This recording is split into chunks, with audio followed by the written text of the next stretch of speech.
Hello and welcome to the Voices of BlueScope podcast, where we meet the people who work behind the scenes at BlueScope to create strength every day. I'm your host, Martin Feld. Thank you for joining us. In today's episode, we're going to meet 4 individuals who are part of the team that constructed an entirely new coil plate line at the Port Kembla Steelworks in Australia, from the ground up. This is a great success story for the company, as the whole line was designed and completed in-house by BlueScope people, without the normal on-site participation of external consultants and suppliers. This set of circumstances was caused by the unfortunate COVID-19 pandemic. However, it has been a fantastic opportunity for local BlueScope people to extend their knowledge and skills in an entirely new project, contributing to the ongoing production of high-quality steel products and solutions, such as true spec steel.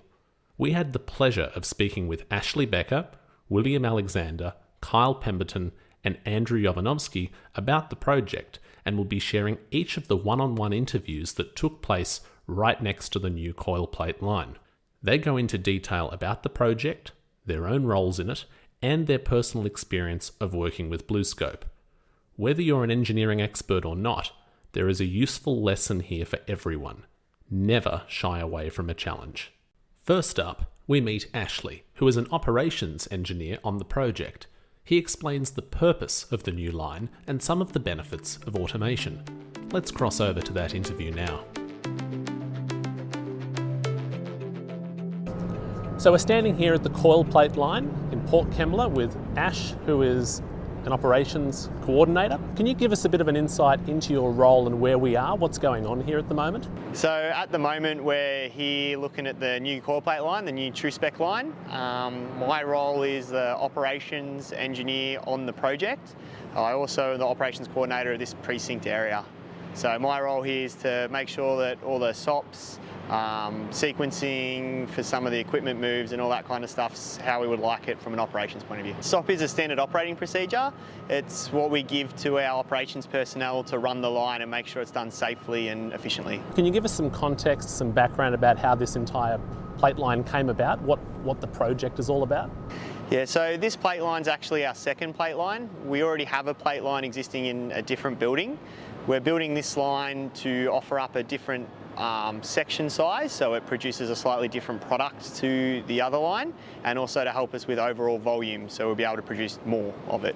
So it's a newer line. What are some of the benefits of having this new one? Yeah, so this is a much newer line than the other one. A lot of the benefits we've got is through the design phase, we were able to iron out a lot of bugs that we had in the initial one, get things working a lot better and more efficiently. We also spent a little bit of extra money on this one to get some better equipment, some bigger equipment and things like that. With that all in mind, what has been your personal involvement, or what are some of the tasks that you've been able to undertake as part of this project? Some of the key tasks that I've been doing in this project were going through the safe access for all the zones and outlining all the tasks that operations would have to do inside that safe access zoning, working through some of the sequences to make sure that the automation side of the line is working how we would like it from an operations point of view, setting up the consumables, the operation stations, the button layouts on the desks, the interface screens with the computers, things like that. You've raised a really interesting word there, which is automation. So a lot of people think of automation, they just think, robots, that's all that's happening, where are the people? What are the benefits of automation, particularly in a place like this? Automation on a line such as the plate line is really useful, as it's a batch processing line, not a continuous processing line. The automation allows us to do repetitive tasks consistently the same way every single time. And are there also implications for safety? Yeah, automation also allows us to remove people from the line of fire, make sure that the equipment can do some of the more hazardous tasks that we would otherwise normally have to use people for. I'm interested in your personal story a bit as well. What motivated you to pursue a career here? I started in BlueScope in around 2008 as a cadet, engineering cadet. I did process engineering. Once I finished that cadetship, I graduated into the engineering team over in the hot mills area. From that team, I then moved throughout hot mills into different roles and moved into the operations side. So I spent some time as an operations engineer in our plate business and team leader in our hot strip business. The cadetship program back when I did it was 2 years here at the Wollongong University. So we go to university part-time for 2 years and work within the works full-time for 2 years. After that 2 years, we'd move up to Sydney and go to study at UNSW. We did 3 years full-time at UNSW and came down for summer placement every year from then. And was it difficult to balance the study and working lifestyle? I didn't have too many troubles doing it. Obviously, it's a bit of a different take, especially in the first few years. It's been great working, obviously, for BlueScope. It's a great area, great company. They look after us, so it's really good. Next, we hear from Will, who has been working on the coil plate line project as electrical engineering team leader. He gives some more detail about the transformation of the site and the development of new skills within the team. This is really exciting. We've got a brand new line here in Port Kembla Steelworks. Can you tell us a little bit about where we are and what's been going on?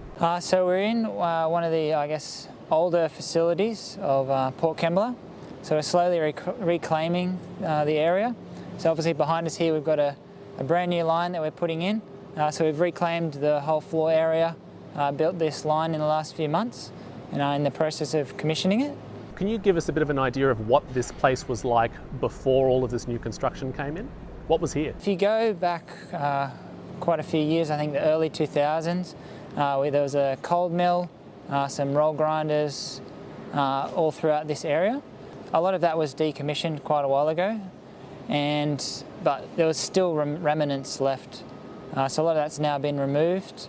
Obviously the pits have been filled, new bitumen on the floor, and it looks really good. So completely new from the ground up, all new foundations. Typically a supplier for a line like this would send out up to probably 8 resources, engineering, mechanical, electrical, PLC type people, that would come and they'd commission the equipment and obviously we'd be supervising. However, obviously due to the coronavirus pandemic happening earlier in the year, that's not happened.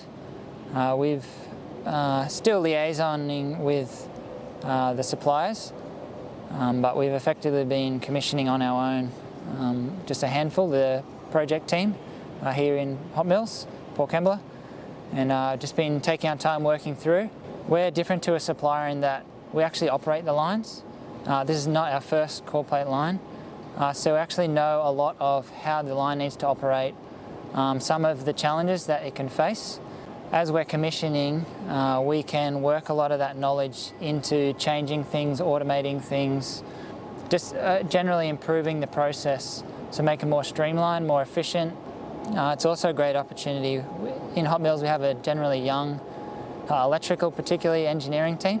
It's a great opportunity for the guys to learn all sorts of technologies, programming, drives, just general process knowledge, and apply that, develop it, and I think it's a great outcome for the business.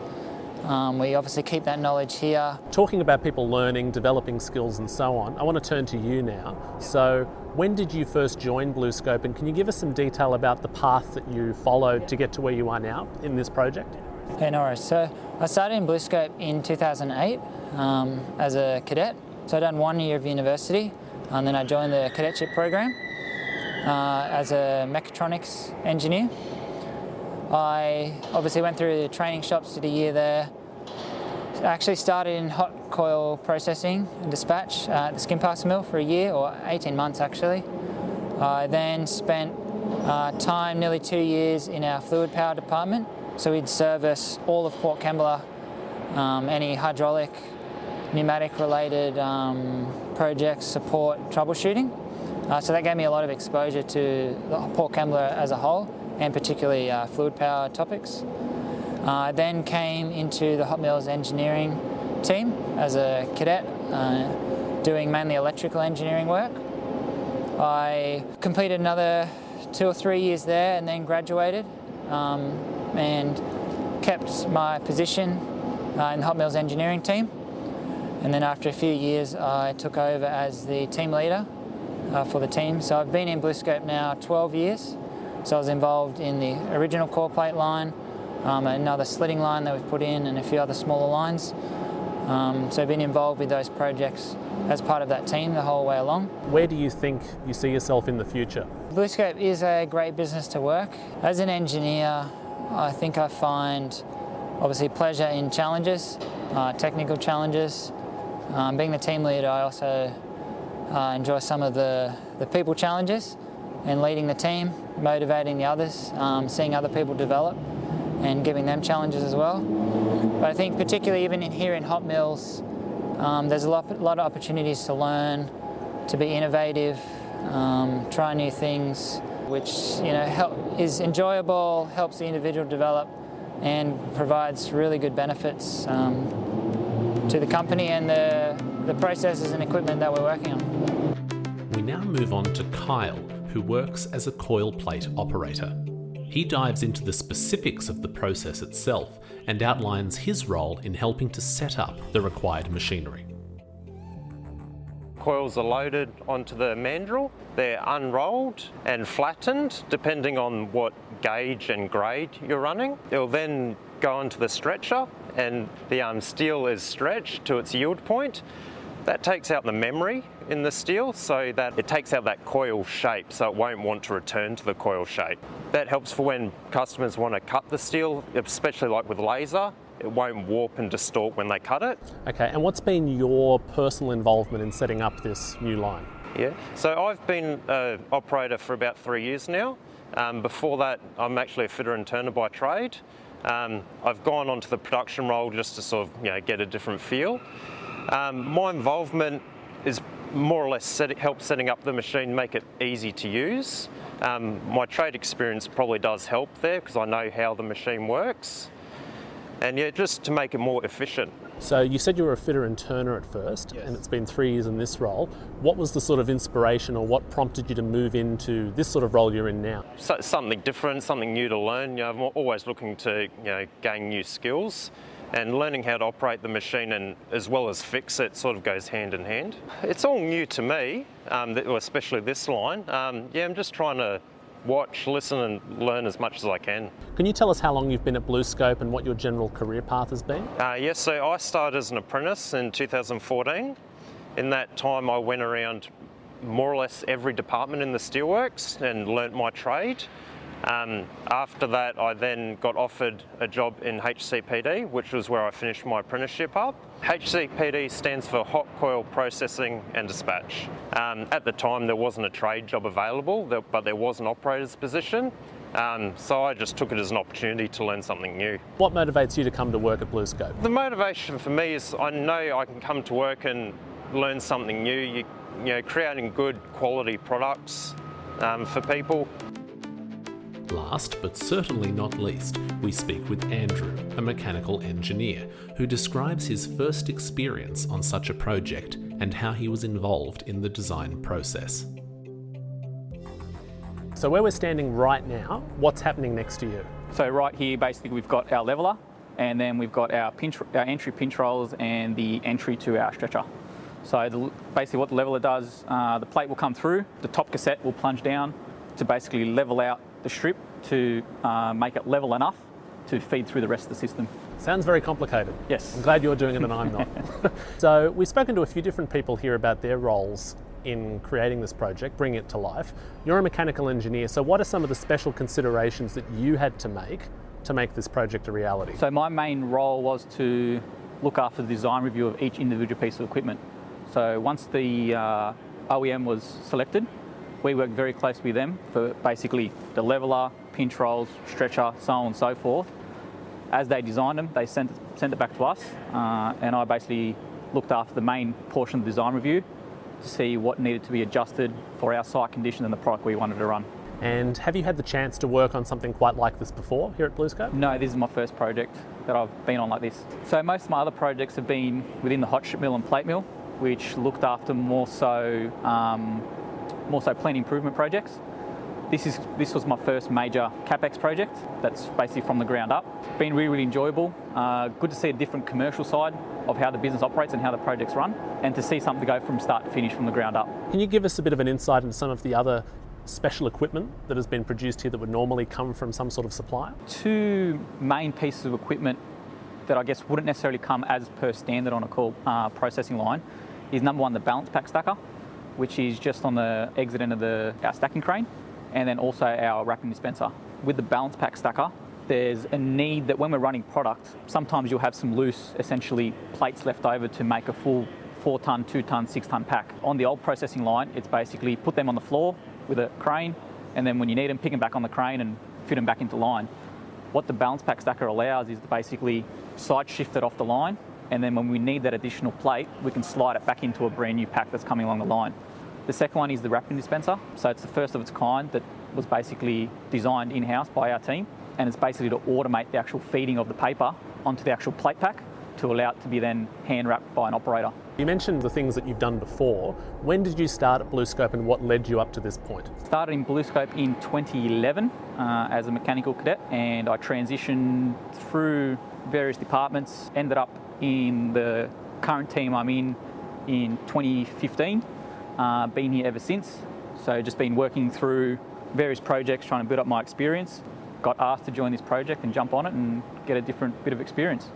Projects like this, they're multifaceted. Obviously you get to integrate with all different disciplines, from electrical to automation to process. A lot of the times when you're looking at other smaller scale projects that are more so just retrofits, or what I've done in the past, it's a lot more niche and bespoke, and basically you just work on your own little part and that's it.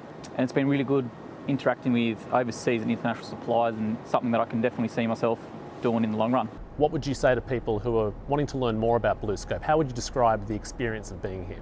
I think the biggest thing with BlueScope is basically every day something different. Take this for example, early 2000s, 10 mil facility, totally different production philosophy and equipment in this building. We basically cleared it all out, filled all the holes, got a level playing field, started again. Many businesses around the world, you wouldn't even get this sort of experience. So it's always something different. Because a lot of the stuff is kept in-house, you do it all yourself. So there's very little outside help that you need to draw on. So you learn every single bit of knowledge you need in terms of engineering all here.